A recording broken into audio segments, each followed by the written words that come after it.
সহযোগিতা এজন্য চাই, বাংলাদেশের ৫৪ বছর স্বাধীনতার ইতিহাস শেষ।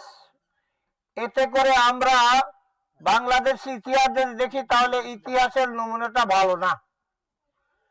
আমরা আমাদের অধিকারকে ভোগ করতে পারি নাই, বরং আমাদের অধিকারকে সম্পূর্ণ জোর করে তারা হাইজ্যাক করে নিয়েছে। আমরা সেই অপসংস্কৃতি এবং দেশের এই দুরবস্থা থেকে বাঁচতে চাই।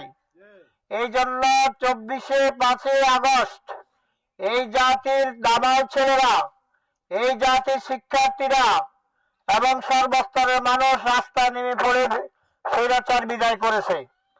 এইরকম স্বৈরাচার আবারও বাংলাদেশে আসে, যেটা কি আপনারা চান? চান না।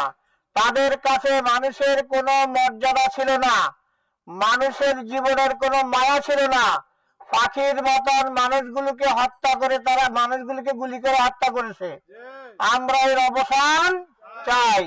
এই জন্য আগামী জাতীয় সংসদ নির্বাচনে দাঁড়িপাল্লা মার্কায় আপনাদেরকে ভোট দেওয়ার জন্য আমরা বিনীত অনুরোধ করছি।